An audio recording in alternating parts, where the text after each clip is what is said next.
What's going on, fellow planeswalkers? Matt here at Teringer MTG, and we have the next scene box. This one in particular is from Final Fantasy VIII. This was probably one of the more pivotal games in my childhood. I played the ever-living crap out of this game. I still have my my walkthrough guide book because there weren't videos on walkthroughs. It was back then. It was you had a walkthrough book, a walkthrough guide, and man, I just played the absolute crap out of this game. I was just talking with my brother about it the other day about the smashing the button to boost your guardian forces, and how there's only the one summon that could get to like 250 unless you use the turbo controller. Which, yeah, anyway, if you never played the original, they do have a remastered version of it. My one frustration was always, of course, the Triple Triad card game and the ever-changing rules that I couldn't wrap my head around, and that was always a huge frustration of mine. So anyway, enough about that. Let's go ahead and rip these cards. I purposefully did not look at a lot of these scene box cards ahead of time, just because I kind of wanted to pleasantly be surprised. All right, this one did not rip as easily as the last one. The last one had that very satisfying rip to it. All right, so they give you the full picture card. It's kind of the stand. So put it right there. Yeah, there you go.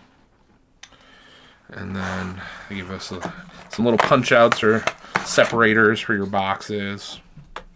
And then they got the goods. Got the goods.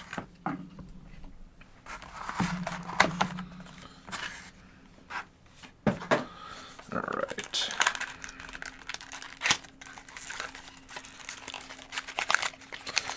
And as I discovered with the last box, they give you art cards of each of the actual cards, as well as the 3 play boosters. So we're going to save those.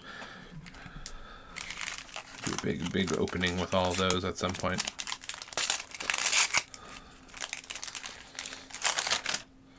Oh yeah, Eddie has some lightning, Renoa, Cypher, good old Fireball, Squall. I was always of the opinion in my younger years that Squall was a far deeper, better, more complex character than Cloud was in the originals. You can disagree with that. That's fine. I mean, they're both kind of like dark and brooding, and that's fine. But the character growth arc for Squall is something that I always remember very fondly. And then the strangeness that was Laguna and all of the side missions for that, and me kind of sussing out that it was maybe his dad, but yeah. Spoiler alert. Alright, here we go. Ward 2.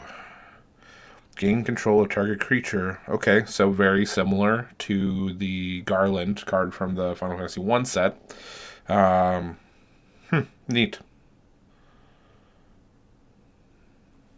So you gotta give it back, though, if it dies.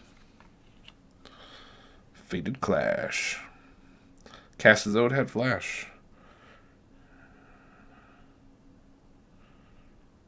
Oh.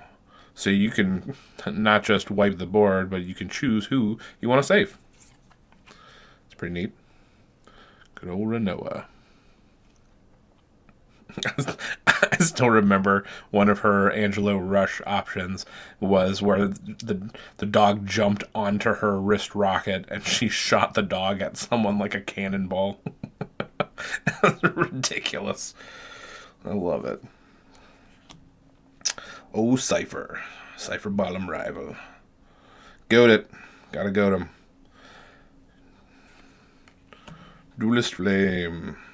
Plus X plus 0 trample. And when you deal combat damage, look at that many cards from the top of your library. Exile. And then you can cast it. Neat. As he enters, choose number.